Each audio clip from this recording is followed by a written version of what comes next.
Matt sensed trouble the instant he stepped into the barn that morning. His boots crunched over a mess of scattered hay, and the air hit him with a sharp tang of sweat and leather, stronger than it should have been. In the corner, Storm, his prized stallion, stood heaving, flanks slick with dried sweat. That wasn't normal. The horses hadn't been ridden in 2 days. They should have been rested. But Storm looked like he'd just galloped full tilt across the fields. Then Matt noticed the hoofprints. Muddy, chaotic, way too many for just his animals. His gut tightened. Someone had been here. Someone had messed with his horses. His eyes darted to the barn door. It was latched, but not how he'd left it. He always double-checked, every time. His first thought was maybe some neighborhood kids, daring each other to sneak onto his land for a quick thrill. But that didn't add up. No teenager would risk the fence just for a joyride. Whoever did this knew horses. They'd taken them out and pushed them hard. Matt crouched, running his fingers through the churned dirt, and that's when he saw it. A single, small boot print. Too dainty for a man, too precise for a kid. Next to it, a scrap of fabric caught on the stall. Pale blue, silky, expensive. He snatched it up, his mind racing. Not many women around here rode in boots like that, but one name clicked. Lisa. Lisa had been a thorn in his side since she'd moved in 6 months back. She'd swept into the neighborhood with the HOA like a tornado, armed with rules, grievances, and a relentless need to micromanage everything. She despised his ranch, always griping about the fences, the noise, the smell of his horses. But stealing them? That was a whole new level of unhinged. Matt stormed out of the barn, fists balled, pulse pounding. He needed evidence. He needed to catch her red-handed. The next morning, he rigged up a camera, nothing high-tech, just a motion-activated one tucked into the barn's rafters. If she came back, he'd know. And she did. The footage set his blood on fire. Lisa and her clique of prim HOA pals, decked out like they were auditioning for a cheap cowboy movie, slipped into his barn like they owned it. They giggled, saddled his horses, and pranced around the property like it was their private rodeo. One of them, a brunette in earrings and stilettos, tried mounting Storm, only to slide off and land in a heap of manure. The others cackled, barely staying upright as they jerked the reins like amateurs. Matt replayed the video, fury building. It wasn't just that they'd taken his horses, it was how they treated them. Yanking the bits, digging in their heels, making Storm flinch under their clumsy hands. They were clueless, and they were hurting his animals. That was it. The next night, Matt parked himself on his porch, arms crossed, waiting. He knew they'd return. They couldn't resist. Sure enough, around midnight, he heard the barn door creak, followed by muffled voices and stifled laughs. Matt moved quick. He charged over and flung the doors open so hard they banged against the walls. The women froze. Lisa whirled around, eyes wide, still clutching a saddle with her perfectly manicured nails. Having a good time? Matt's voice was low, edged with menace. Lisa recovered fast, brushing her hair back like she wasn't caught breaking the law. Matt, no need to overreact. We were just what, he cut in. Stealing my horses? Running them ragged? Lisa scoffed, stepping closer like she had the upper hand. Don't be so dramatic. We're just borrowing them. It's not like they care. Matt's jaw locked. They don't care? Storm's limping because of you. You've been sneaking in here, tugging their reins, treating them like toys. You could have hurt them bad. One of the others, the one who'd face planted in the manure, let out a nervous giggle. Oh, come on, Matt. It's just harmless fun. Fun.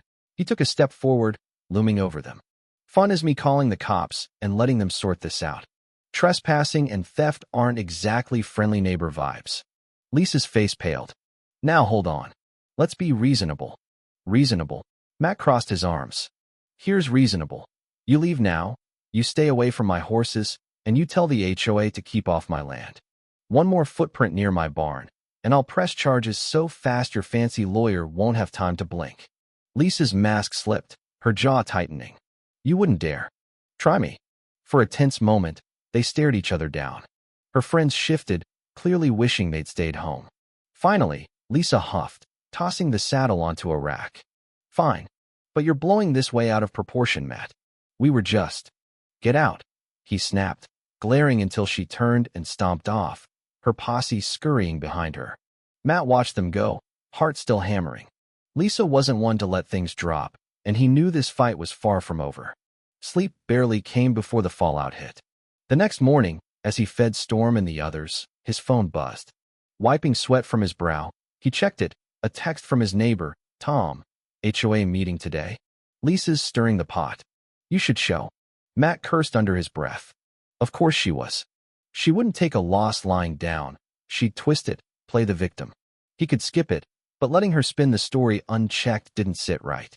After chores, he headed to the community center, bracing for her nonsense. The room went quiet when he walked in. Lisa sat up front, legs crossed, sipping coffee like she hadn't been caught trespassing. She barely glanced at him before resuming her speech. Which is why we need to ensure all properties meet HOA standards. Certain people refuse to cooperate, and it's upsetting residents. Matt leaned against the back wall, arms crossed, smirking as she flashed her saccharine smile. One of her loyal followers piped up, I agree. Some places just don't match our neighborhood's vision. Lisa nodded. Exactly. So I propose a motion. All properties near the HOA must follow our rules. Fencing, noise, animal upkeep. Matt couldn't hold back a laugh. Heads turned. Lisa feigned shock, hand to her chest. Oh, Matt, I didn't see you there. Sure you didn't, he said. So, you want me to follow HOA rules when I'm not even in the HOA? Well, she cooed. It's for the community. We all make sacrifices for the greater good. Like what? Matt tilted his head. Like letting you and your buddies break into my barn and ride my horses? Murmurs rippled through the room. Lisa's smile twitched. Oh, Matt, no one stole anything. We were just sharing. We thought you'd be fine with it. I'm not, he said flatly. Neither's the law. Her expression hardened for a split second before she recovered. No need to escalate this. We can sort it out like adults. I'm plenty adult, Matt said. I've already talked to the sheriff. He found it real interesting. Your little group trespassing and using my horses without permission. Lisa's face lost some color. Whispers grew louder. Matt pushed on. You don't like my horses? Stay off my land. Don't like my ranch. Tough. But don't think you can waltz onto my property and not face consequences. Her lips thinned, but she rallied. If we're discussing consequences, let's talk about your horses. They're noisy, they draw flies, and they ruin the neighborhood's look. Matt laughed again. So that's your move? Stealing didn't work, so now you'll nag me to death. I'm advocating for rules, she snapped. You should get that, Matt. He scanned the room. Not everyone was buying her act. Some looked uneasy, others doubtful. An idea sparked. Fine, let's talk rules. If we're playing fair, everyone follows them, right? Her eyes narrowed. Of course. Great, Matt said. Let's check everyone's up to code. Zoning, property lines, finances, noise complaints. Oh, and trespassing records. People glanced at Lisa. Her jaw tensed. Now wait. Just saying. Matt cut in, casual but sharp. If we're all about fairness, let's make sure it applies to you too. Silence fell. Lisa's face stiffened. She knew he'd turned her game against her. Finally, she forced a smile. Perhaps we'll table this for later. Thought so, Matt said, heading for the door. I've got work to do. The room buzzed as he left. He knew Lisa wouldn't quit, but he'd scored a point. Back at the ranch, a plan took shape. If she wanted war, he'd bring it, and make her regret ever crossing his threshold. The next morning, Sheriff Carter's car rolled up his driveway. Matt sighed, rubbing his face. Lisa was predictable.